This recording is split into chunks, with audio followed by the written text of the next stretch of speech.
नमस्कार। भारतीय जनता पार्टी प्रदेश कार्यालयामध्ये आयोजित या पत्रकार परिषदेमध्ये आपल्या सगळ्यांचं मनापासून स्वागत। काल मराठी नववर्षाची सुरुवात झाली, हिंदू नववर्षाची सुरुवात झाली आणि या निमित्ताने जनाब संजय राऊत यांच्या डोक्यामध्ये प्रकाश पडलेला दिसतोय। त्यांनी आज पत्रकार परिषदेमध्ये मुख्यमंत्री देवेंद्रजी फडणवीस साहेबांचं कौतुक केलं, अभिनंदन केलं। मुख्यमंत्री देवेंद्रजी फडणवीस साहेबांचा कारभारच असा आहे की 3 टर्म झालं जनता देवाभाऊंचं कौतुक करते। देवेंद्रजींच्या काळामध्ये कुठलाही गैरप्रकार खपवून घेतला जात नाही, मग तो खरात फाईल असो किंवा पाटकर फाईल्स असो। त्यामुळेच कदाचित संजय राऊत यांनी पत्रकार परिषदेमध्ये आज देवाभाऊंचं कौतुक केलंय, अभिनंदन केलंय। संजय राऊतांना इतकंच सांगायचंय की खरात फाईल्समध्ये जो कोणी दोषी असेल त्या सगळ्यांवर कारवाई करण्याचं काम पोलिसांच्या माध्यमातून केलं जाईल। कुठलेही राजकीय लागेबांधे असतील, काही असेल तरी कुणालाही सोडलं जाणार नाही, कारण हे देवाभाऊंचं सरकार आहे आणि गृहमंत्री देवेंद्रजी फडणवीस आहेत। आणि त्यामुळं या प्रकरणामध्ये जो कोणी दोषी आढळेल, मग ते काही अधिकारी असतील, कोणा राजकीय लागेबांधे असतील किंवा कुणीही असतील, या सगळ्या प्रकरणामध्ये पोलीस कसून तपास करत आहेत। ज्या पद्धतीनं ह्या खरात फाईल्सची सगळी प्रकरणं डिटेल समोर येत आहेत, हे अतिशय गंभीर प्रकरण आहे आणि या प्रकरणामध्ये तपास करून या प्रकरणातील सर्व दोषींवर कठोरातली कठोर कारवाई केली जाणार, कुणालाही सोडलं जाणार नाही, एवढंच या निमित्ताने आम्हाला सांगायचं आहे। या प्रकरणामध्ये अनेक लोकांचे फोटो त्या भोंदू बाबासोबत आलेले आहेत। मला वाटतं जयंत पाटील यांचे फोटो आहेत, मिलिंद नार्वेकर यांचे फोटो आहेत, कदाचित संजय राऊत यांच्यासोबतचेही फोटो असतील, मला माहित नाही त्याबद्दल। परंतु कुणासोबत फोटो असले म्हणजे त्या राजकीय बाबाचे संबंध असतील असे नाही। रुपाली चाकणकर यांचे काही वेगवेगळे फोटो समोर आलेले दिसत आहेत। या प्रकरणामध्ये सखोल तपास होऊन निश्चितपणे कारवाई झाली पाहिजे। कुठलेही राजकीय लागेबांधे आहेत म्हणून कुणालाही सोडता कामा नये, कुणालाही पाठीशी घालता कामा नये। या प्रकरणामध्ये सखोल तपास सुरू आहे आणि या तपासा अंतर्गत जो कोणी दोषी असेल त्या सगळ्यांवर निश्चित कारवाई झाली पाहिजे आणि गृह मंत्रालय, पोलीस अधिकारी अतिशय कसून तपास करतायत, कुणालाही सोडलं जाणार नाही। जे जे दोषी असतील, मग त्या कुणी असो, त्या सगळ्यांवर निश्चितपणे कारवाई होईल। संजय राऊत, महाराष्ट्राच्या परंपरेला डाग लावण्याचं काम तुम्ही जास्त केलंय। महाराष्ट्राची परंपरा धुळीस मिळवण्याचं काम संजय राऊत आणि उभाटा गटानं जास्त केलंय। वाझे काय लादेन होता का, हे म्हणणं म्हणजे महाराष्ट्राच्या परंपरेला डाग लावणं आहे। आता या भोंदू बाबावर कारवाई कोणी केली? पोलीस अधिकाऱ्यांनी केली। या भोंदू बाबाला बेड्या कोणी ठोकल्या? पोलीस अधिकाऱ्यांनी केल्या। गृहमंत्री कोण आहेत? देवेंद्रजी फडणवीस आहेत। या सरकारच्या काळामध्ये कुणीही चुकीचं काम केलं असेल, कोणीही दोषी असेल तर त्याला माफी नाही, हेच या सरकारचं धोरण आहे। मग तो बाबा कुणाच्या किती जवळ आहे, कोणाच्या किती जवळ फोटो आहेत, याचा काहीही संबंध नाही। खरात फाईल्समध्ये जे काही चुकीचं झालं असेल त्याच्यावर निश्चितपणे कारवाई केली जाईल। याला महाराष्ट्राची काळीमा फासली नाही म्हणतात, तर अशा पद्धतीनं कारवाई करण्याला धाडस लागतं, हिम्मत लागते। ती हिम्मत गृह खात्याने दाखवली, ती पोलिसांनी दाखवली आणि जे काही चुकीचं असेल या सगळ्या प्रकरणामध्ये निश्चितपणे कारवाई होईल। उलट उद्धवजी ठाकरे मुख्यमंत्री असताना अनेकांना पाठीशी घालण्याचा प्रयत्न केला होता। वाझे काय लादेन आहे का म्हणून त्यांना पाठीशी घातलं। त्यानंतर एका उद्योगपतीच्या घराच्या बाहेर बॉम्ब ठेवण्याची हिम्मत त्यावेळेला पोलिसांची गेली होती आणि आमच्या गिरीश महाजनांच्या माध्यमातून त्यांना अटक करण्याचे प्रयत्न देखील तुम्ही केले होते। आता असा प्रकार होत नाही, दोषींना निश्चित शिक्षा होते, कारवाई होते। या भोंदू बाबाचे भक्त वेगवेगळ्या ठिकाणी होते अशी माहिती आहे, परंतु कुणी कुणासोबत फोटो काढले म्हणजे लगेच तो दोषी होतो असा नाही। या भोंदू बाबाने अनेक महिलांना फसवल्याचा देखील आरोप आहे। या प्रकरणामध्ये पोलीस अतिशय सखोल तपास करतायत। मला वाटत नाही की महाराष्ट्रातला एकही मंत्री अशा पद्धतीनं भोंदू बाबाला थारा देईल किंवा भोंदू बाबाच्या अशा गैरकृत्याला साथ देईल।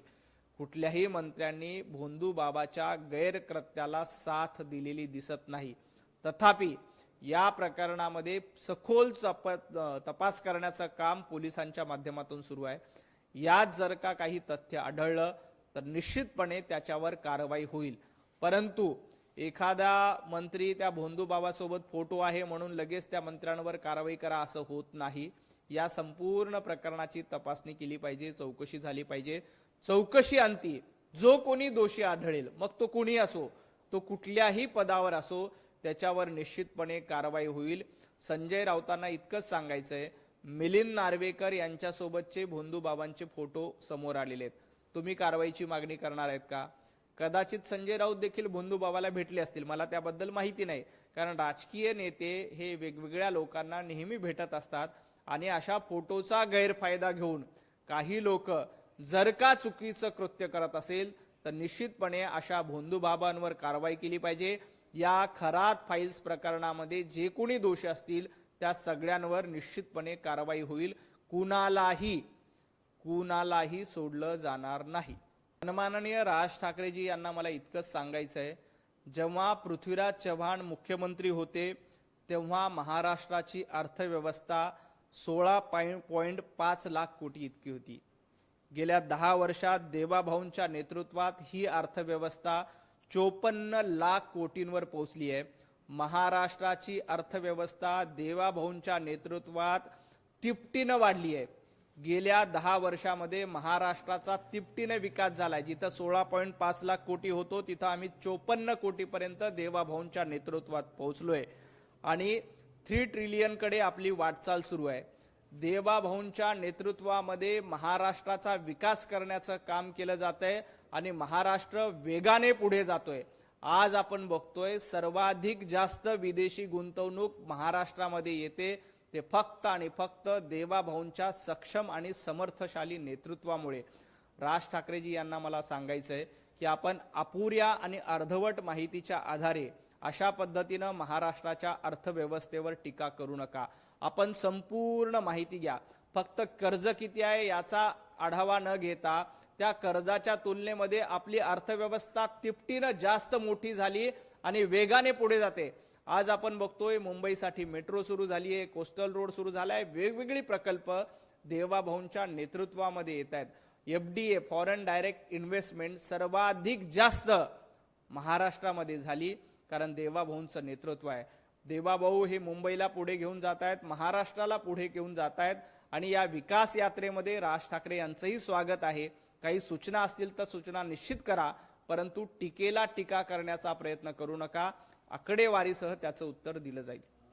नाही, राज ठाकरे यांनी आपल्या भाषणामध्ये कोस्टल रोडला विरोध केला। ते म्हणतात की कोस्टल रोडचा उपयोगच होणार नाही। मला आठवतं सन्माननीय राज ठाकरे यांनी पुण्यामध्ये एक भाषण केलं होतं आणि त्याने सांगितलं होतं की पुणे मेट्रोचा काही उपयोग होणार नाही, पुणे मेट्रोमध्ये कोण प्रवास करणार आहे। आज आपण बघतो सर्वाधिक फायदा पुणेकरांना पुणे मेट्रोचा झालाय। आज पुणे मेट्रो भरगच्च भरलेली असते, मोठ्या प्रमाणात पुणेकरांचा प्रतिसाद मिळतोय। पुणे मेट्रोमध्ये मोठ्या प्रमाणात पुणेकर प्रवास करताना दिसतोय। राज ठाकरे यांना चुकीची माहिती त्यांचं भाषण लिहून देण्याकडनं दिली जाते। म्हणजे पुणे मेट्रो बद्दल तसंच आहे, कोस्टल रोड बद्दल तसंच आहे। कोणीतरी सन्माननीय राज ठाकरे यांना चुकीचं ब्रीफिंग देतं आणि त्या चुकीच्या ब्रीफिंगच्या आधारे राज ठाकरे कदाचित भाषण करत असतील। त्यामुळे लोकांचे मुद्दे काय आहेत, लोकांना काय वाटतं हे राज ठाकरे यांच्यापर्यंत पोहोचत नाही। अशा पद्धतीमुळे त्यांनी ही सरकारवर टीका केली। आपण बघतोय की कोस्टल रोड झाल्यापासून दक्षिण मुंबईमध्ये बांद्र्यापासून आपल्याला 20 मिनिटांमध्ये पोहोचता येतं। पूर्वीच त्याला जवळपास 1 तास लागायचा आहे। आता आपल्याला एअरपोर्ट पर्यंत मेट्रोने 30 मिनिटांमध्ये जाता येतं। पूर्वी 2-2 तास एअरपोर्ट पर्यंत जायला लागायचं। हे सगळं जाळं उभं करण्याचं काम देवेंद्रजी फडणवीस यांनी केलंय आणि हे सगळं मुंबईकरांच्या हितासाठी आहे। माझी राज ठाकरेंना एवढीच नम्र विनंती आहे, कोस्टल रोड काय पाकिस्तानच्या लोकांसाठी बांधलाय काय? मुंबईमध्ये जे राहतात सगळे मुंबईकर, ते मराठी असो इतर भाषिक असो कुठलीही असो, इन्फ्रास्ट्रक्चर हे प्रत्येक नागरिकासाठी असतं।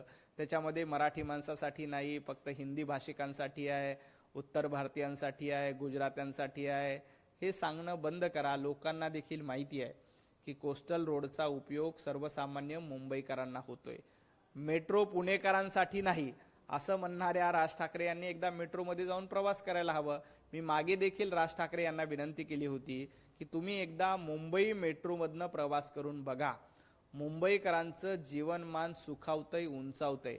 ज्या पद्धतीनं मुंबईमध्ये मेट्रोचा विस्तार झालाय आणि मुंबईकरांचा प्रवास सुखकर झालाय, माझी राज ठाकरे यांना देखील नम्र विनंती आहे, नम्र आव्हान आहे की आपण एकदा मेट्रोमध्ये प्रवास करून बघा. तुम्ही पुढच्या भाषणामध्ये निश्चित देवाभाऊंचं आणि मेट्रो प्रकल्पाचं नक्कीच कौतुक कराल.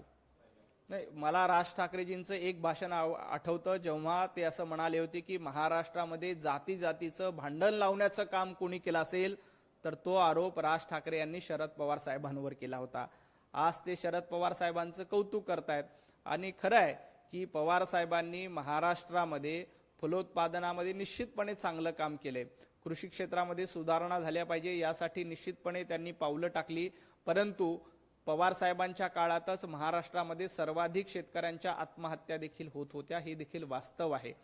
राज ठाकरे यांनी एका भूमिकेवर ठाम राहिलं पाहिजे. कधी शरद पवार साहेबांना जातीयवादी म्हणून शिक्का मारायचा, तर कधी शरद पवार साहेबांचं फलोत्पादनामध्ये असलेलं कौतुक करून त्यांचं जाहीरपणे कौतुक करायचं.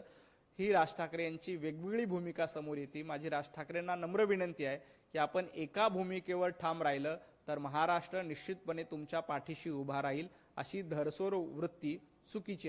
महाराष्ट्रामध्ये बेपत्ता मुलीचं प्रमाण हे सर्वाधिक कमी आहे. गेल्या काही दिवसांपासून पोलिसांनी ज्या काही मुली बेपत्ता होत्या त्यांना तातडीनं शोधून त्यांची घरवापसी करण्याचं काम, घरी पाठवण्याचं काम पोलिसांनी केलं, गृह खात्यांनी केलं.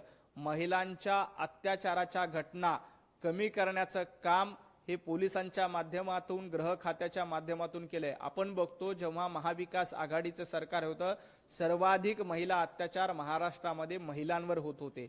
परंतु जेव्हापासून देवाभाऊ गृहमंत्री आहेत तेव्हापासून महिला अत्याचाराच्या घटना कमी झाल्या. हे खरात प्रकरण देवाभाऊ गृहमंत्री असल्यामुळेच उजेडात येऊ शकलं आणि त्याच्यावर कारवाई होऊ शकली. हे देखील सन्माननीय राज ठाकरे यांनी बघितलं पाहिजे. जिथं देवाभाऊ चांगलं काम करतायत तिथं निश्चितपणे त्यांचं कौतुक करा. जिथे काही चुकत असेल तर त्याच्या सूचना नक्की द्या, त्यावर टीका टिप्पणी करा. पण प्रत्येक ठिकाणी अपुऱ्या आणि अर्धवट माहितीच्या आधारे टीका करणं अयोग्य आहे, एवढंच मला सांगायचं. ड्रग्ज प्रकरणामध्ये झिरो टॉलरन्स ही गृह खात्याची आणि देवाभाऊंची पहिल्या दिवसापासून भूमिका आहे.